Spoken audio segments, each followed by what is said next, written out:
I ain't gonna lie, bro. This shit with Diddy ain't looking too good. I just sat back down, but I had to go get some fucking drink. Cause this nigga Diddy just might well pack this nigga up. I ain't gonna lie. This title say P. Diddy allegedly my fault my fault. What the fuck that shit say? What's that word? Alleged sex slave described freak-offs for police.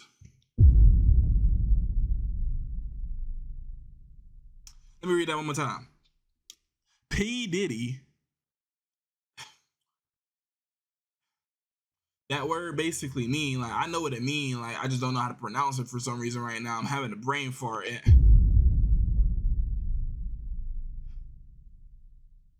The person that said he was a sex slave for Diddy describes what these freak-offs really mean to the police. Let's get straight to it. Oh shit, what the fuck? Hold up, my fault. Light of a criminal indictment against music. Do you know Sean Combs?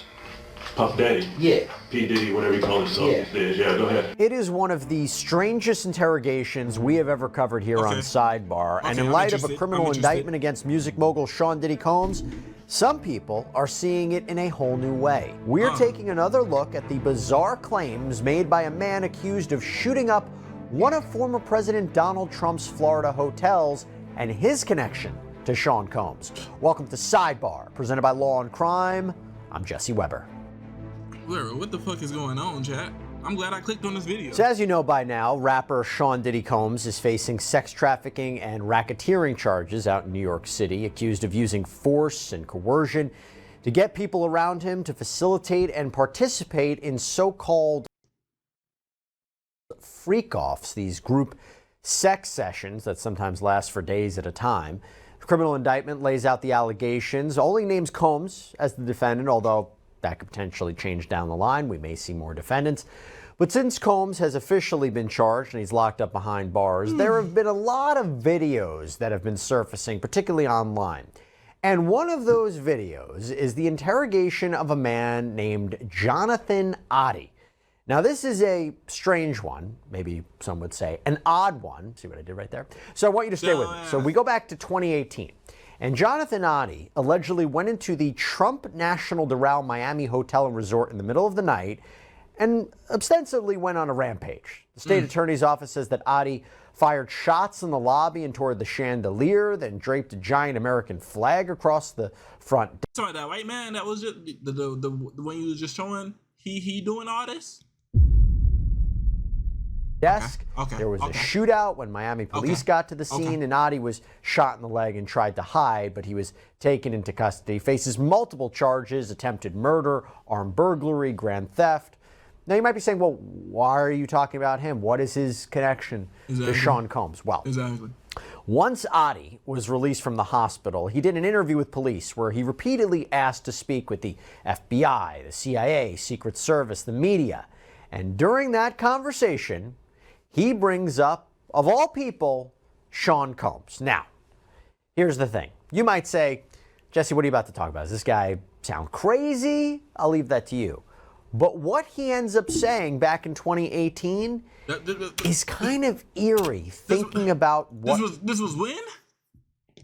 Why am I just now hearing about this? And this was when? This guy sound crazy? I'll leave that to you. But what he ends up saying back in 2018 is kind of eerie, thinking about what the allegations are right now. And for that, I want to talk about some specifics. And I want to bring in retired NYPD detective Tom Smith to talk more about this. Tom, thanks so much for coming on. We haven't had a chance to talk about the Sean Diddy Combs arrest. Oh, this thing look familiar. The indictment. I'll first ask you about the arrest, and then we'll get into the Jonathan Oddie situation. But what's your overall reaction about what happened last week? And particularly, I thought it was really interesting because there's this video that's been surfacing, I believe TMZ published, where you can see agents arresting Sean Combs at his hotel at the Park Hyatt. He knew this was going to happen, seemingly. He came to New York to face the charges, but I don't think he knew at that moment he was about to be detained. There was a question about, did he want to surrender himself? But they detained him in the hotel lobby. What did you make of that? Well, it's how it's done. You have indictments, you have an investigation and indictment. And let me tell you something about the Southern District of New York in the U.S. Attorney's Office. Okay. They are the most powerful, strongest U.S. Attorney's Office in the country. And they do not just do a case, okay? They are airtight when they are brought to them. Okay. They do not prepare for a trial. They put so much pressure on the defense team and on the defendant with the amount of evidence they have and witnesses and electronic surveillance evidence, all of that into a packet. They don't move forward until they have you. And Diddy is in a lot of trouble with the Southern District being at the point they're at right now. He has a lot to look forward to because, like I said, U.S. Attorney's Office, Southern District brings cases that are airtight, and they don't move forward until they're ready. Hey, by the way, we really appreciate you guys coming to us for our Sean Combs coverage. We plan to continue to bring you updates on this story. And look, the reason we're able to do this is because not only of the sport. Not like damn, they got him, oh no, but like, damn, like, this nigga fucked. Like, come on, Combs. Fuck it, what the fuck was you, like, what the fuck have you been doing, big bro? Like, what the fuck is on them tapes? What the fuck on them tapes, big bro? Why you ain't take them tapes when you escaped that raid, eh?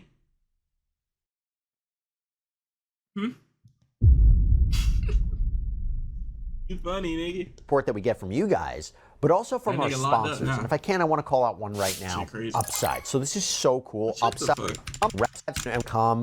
Why the sidebar episode so far, breaking down the indictment, the charges, what might be to come, why they charged it this way. Okay. But now you see things that have come out. You see these videos that have come out. And I want to talk about this interview where Adi is rambling for a while and he's talking about different conspiracy theories. And then suddenly he mentions Combs. Do you know Sean Combs? Puff Daddy? Yeah. P. Diddy, whatever you call himself these days. Yeah, go ahead. Yeah, he's part of what's called the Boule. The Boule is a branch of the Illuminati. Okay. It's the black people. Okay. Quick aside here, the Boule is a real thing. It's the senior leadership of Sigma Pi Phi fraternity. Our understanding, it's the oldest postgraduate fraternity founded by and for black men. It was secret in the beginning, but not anymore. It's been rumored that Sean Combs might be a member, but he's not. It's the oldest postgraduate fraternity founded by and for black men. It was secret in the beginning, but not anymore. It's been rumored that Sean Combs might be a member, but he's not. Tom, first let's start there. When you're interviewing somebody like this, who allegedly just shot up a public property, you have to take what he says with a grain of salt, I imagine, but you don't want to just ignore everything he's saying, right? No, not at all. And you know what? I was always taught when you're doing an interview like that, you do more listening than you do talking. And you let them talk because it's amazing what people will bring up when they're in the situation that this individual was in. People will give up anything they have in their back pocket, experiences they've had or who they've had them with will all come out during interviews like this. And you have to kind of break it into categories of believable, 50%, 25%, and 25%. You have to break up what you're listening to, but you don't stop listening and you take notes. And there's a way to kind of go about doing it in not getting him off track. If he starts to go down a road that's really weird, you can always say, hey, hold on to that for a minute. I'm interested in that, but hold on to that for a minute. We're going to go back to this. The Diddy information is really interesting because that can be pushed back and seen if he's actually where he was at that time. But the information that he was given during that interview was really interesting because it's all true right now. Let's talk about what he said in that interview. So Adi claims that Combs is connected to this larger agenda to try and run the world. And as Adi starts to talk about Combs, that's crazy. He reveals something that the detectives really weren't expecting.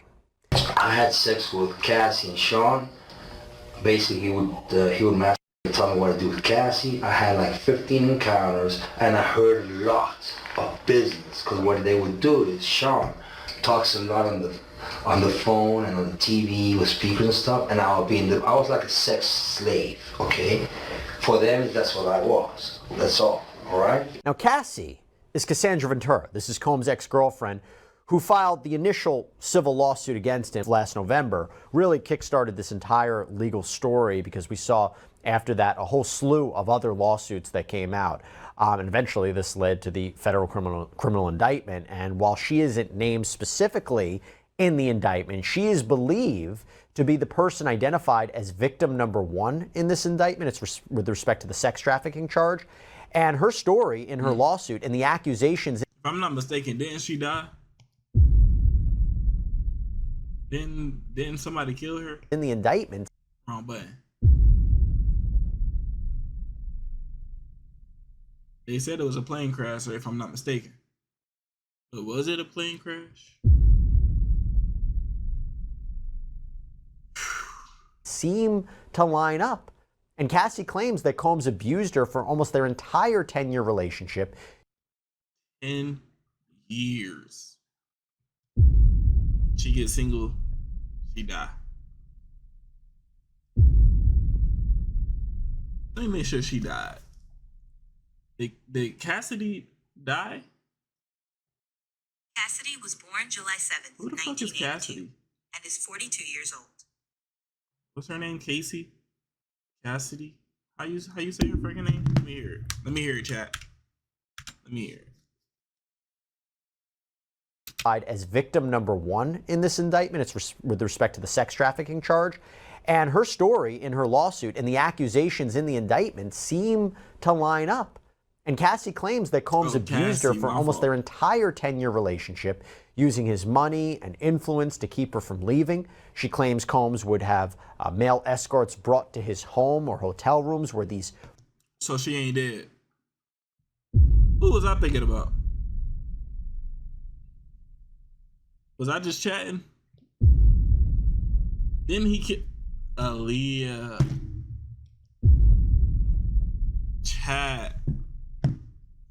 Chat, why y'all ain't tell me I was just yapping? It was Aaliyah. Aaliyah, right? Let me look her up. Freak-off sessions would occur. These elaborate setups were reportedly filmed, complete with lighting and support staff. Thousands of bottles of lubricant and baby oil have been found. It was Aaliyah. It was Aaliyah wanting to chat. Diddy.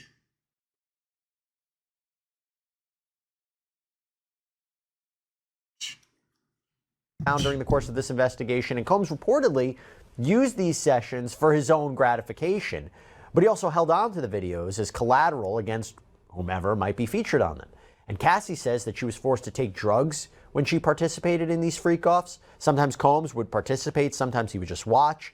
An anonymous source told the New York Post that sometimes Combs wouldn't even be in the room but could see what was going on from an elaborate camera setup in the home. So Tom, this interview is from 2018. The fact that he is referencing this before Cassandra Ventura's lawsuit, before the indictment, before all of this came out, before all of us knew what a freak-off was, that is really chilling and kind of gives us pause.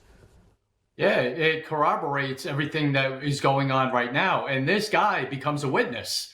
You know, he may have just stated this during a random interview back in 2018, but now he's a witness. This shit wild. I ain't gonna lie. Like, it's so wild that you can't even make jokes about it. Like,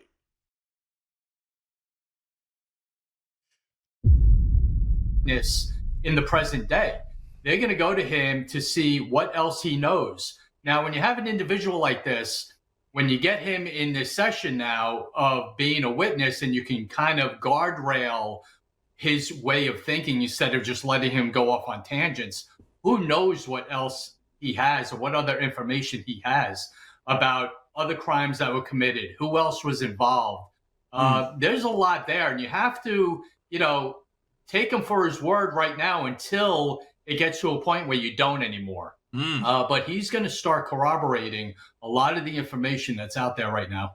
Okay. And he claims that he participated in some of these sessions, and he also says he caught an STD. I caught herpes, and I came back and I seen for the herpes and won. But they did Mark Garagos and Ben Mercedes were his attorneys, okay? And Christopher Leon's here was my attorney. They asked me to turn in that, which was the video recording, and I did so. They gave it back to me accidentally, and it's possible, I threw everything out, it's possible I can produce a copy. So again, this interview is taking place back in 2018. Cassie's lawsuit wouldn't be filed until November of 2023, so the officers don't really know what he's talking about. Tom, you think he might be cooperating with the government? Maybe they're speaking with him. The problem is, of course, is credibility, right? And during this interview, Adi makes references to a lot of things. He makes references to a cabal of rich people who control the government.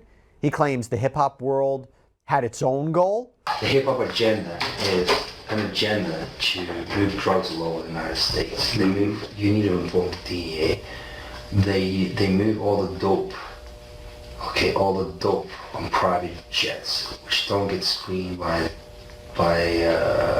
customs, by DEA, inside the United States. Okay, they move what's called high-grade powder MDMA. They move cocaine and they move liquid cocaine in their bottles too. Okay, so they put the liquid cocaine in the bottles and they move it. I've seen the liquid cocaine, I've drank it myself, having sex with Diddy and Cassie. Okay, it's not good. He drinks it all the time. All right, so Tom, what do you make of this? Because again, the question is he crazy? Nigga, what do I make of it? Nigga, what the fuck? Chat. Nigga, what the fuck? Shit. Diddy. Time you wake up, Diddy. Incredible. Is the government relying on him? Maybe they're getting information from him, but maybe they won't call him as an actual witness at trial. What do you take away from it? Yeah, I'm not anticipating him taking a stand if this even goes to trial. But what you want to do is you want to get his story out there. And what can the investigators do as well? You take his picture and you show it. Even if this nigga get in jail, bruh, this nigga got so much money to run away. Like, this nigga got so much money to when he get in jail, bro. Unless he want to be a good American and not be wanted, which it doesn't matter because he has so much money. Yes, they can freeze his bank accounts and everything, but this nigga has so much money that he can have his own banks. Nigga, do you understand that the banks are created? Like, in order for a bank to be created, it has to take someone just like you to create it. You can go create a bank right now. Banks was just because they was here before you don't mean that you can't learn about them and understand them. Learning how, where and what money is and where it comes from, what a coin is, how gold is backed or a dollar is backed up by gold and all that shit. And y'all need to learn that shit. But look, what I'm saying is that when this nigga is a billionaire, this nigga a billionaire, ain't it? Or multi-millionaire. It's just, we don't know how much money. That's just in his companies that we know he make. As you could just tell, this nigga just said he was a drug dealer. So with him having drug deal, that's not even the illegal money that we don't know of. Drug money is, I don't know.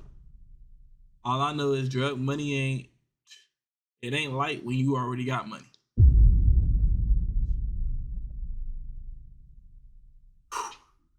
Shit crazy, chat. And on top of that, like, if he already doing illegal shit, what makes you think he ain't got illegal ways to put his money into certain things that's illegal?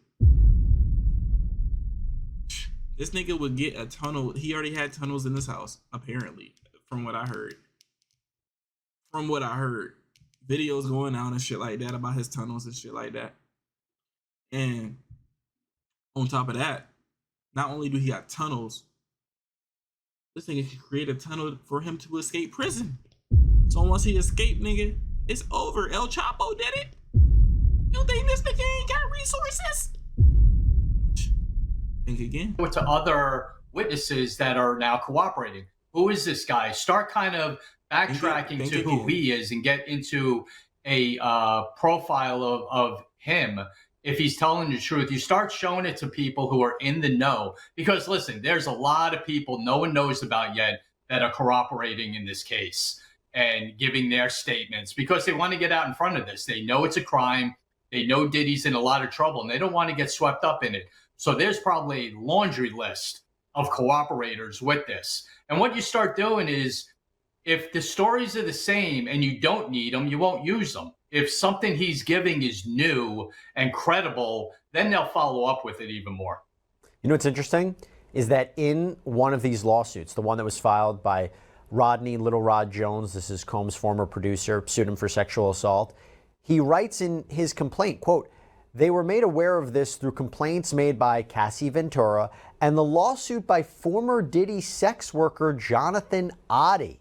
So he's referencing him too. And now we tried to look it up. We couldn't confirm if there was a lawsuit that was filed by Oddie against Combs or vice versa. And just to give everybody, here's another sampling where he talks about it as well, because the detectives try their best to steer Oddie back to this issue about the shooting inside the hotel. But listen to what he says. I've had a great life. I've settled $4.125 million with Diddy. Okay, was he scared that I was going to expose him? I don't want to talk about Diddy right now. I want to talk about you. Help me understand you. I mean, who? So yeah, I don't think they realized at the time how potentially valuable this information could be. And there's no way for us quite at this point to verify what he's saying. But those connections between Jones mentioning him and this lawsuit and the details, it's interesting. Yeah, but you have to understand, it's the Secret Service that's interviewing him. And the Secret Service wouldn't be involved in the investigation of Diddy if it was going back even that far.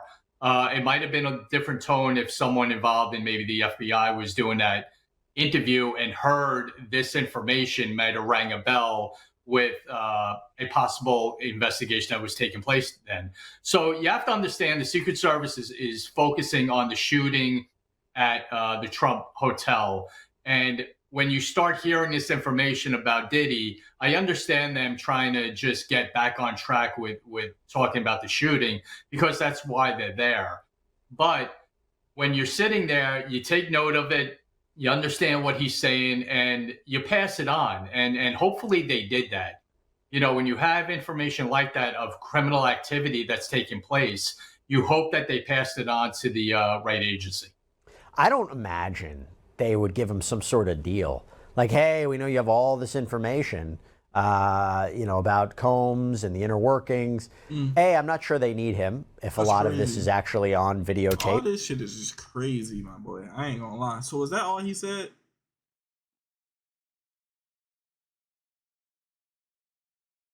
I ain't gonna lie, this video a little long. Been in limbo since 2018. He's still behind bars in Miami-Dade County. His case has been continued again and again and again. His next hearing, I believe, is scheduled for October 10th. There was one other thing that he mentioned, the idea of the drugs, right? Okay. Yeah. And we've heard about this before. There have been multiple allegations made against Combs when it comes to drugs. Yeah. Drug use was reportedly rampant within Combs' inner circle. When Combs came to New York, reportedly to turn himself in last week, police searched his hotel room, and authorities say they found a baggie of pink powder that tested positive for cocaine. His attorneys have said that he's been getting therapy and treatment. They didn't say what kind of treatment specifically.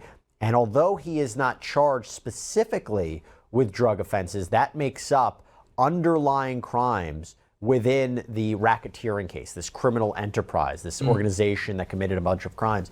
He's also not hit with specifically federal gun charges, but there were accusations in the indictment of possessing guns with obliterated serial numbers. Again, these kind of underlying charges. From an investigative point of view, when you think about the raids and you think about the connection between drugs and guns and this criminal organization, what jumps out to you? Well, it all makes sense. These criminal activities that are happening is under an umbrella. You see it all the time. Where there's drugs, there's money. Where there's money, there's guns. It's just a equation in law enforcement that we dealt with for decades, and I did personally. So, the other thing is just just because this case is in the midst of going on and he's been arrested doesn't stop the investigation. The investigation continues because information is going to continue to flow in. And if there's more criminal charges that need to be added to this, there will be. Let me ask you one final question. You know, Combs was denied bail twice. Once by a magistrate judge, another by a district court judge. Big themes: that he's a danger, that he was allegedly reaching out to witnesses and victims and intimidating them and gaslighting them and providing them false narratives, that he could potentially be a flight risk. And there was an offer put on the table by the defense where they said, we'll put up a $50 million bond secured by his house. He'll have no access to a phone. He'll have no access to the internet. We will hire a third-party security team to monitor him 24/7. He'll wear a GPS monitor. We will give you a log of people that come to and from his home. But the judges felt that that was insufficient given the allegations asserted by prosecutors. Right decision? Absolutely, 100%. You cannot let him out because I think the number one thing is the flight risk. I think personally that's the biggest Send that nigga to Mars. threat for him. And even though he never left, even though he came to New York voluntarily, there was communications between his attorney and the prosecutors in this case, the United States attorneys for the Southern District, where they told them constantly, Combs is going here. Combs is going here. We have his passport. That's what his lawyers were telling the government. So even that, you still think the flight risk was the big thing here. Yeah, because now he's charged and in jail. Your mindset changes.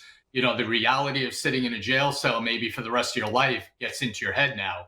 So that's why I think the flight risk is the biggest thing. And listen, Diddy's an intimidating guy. He knows a lot of people, a lot of powerful people, and the intimidation factor with possible witnesses is certainly on the minds of the U.S. attorney and the judge. Tom Smith, thank you for coming on, breaking down this. Bro, that was great, nigga. Even though I was a little tired, I really hope Diddy's day in court is televised. This is why I get mad when people ask victim.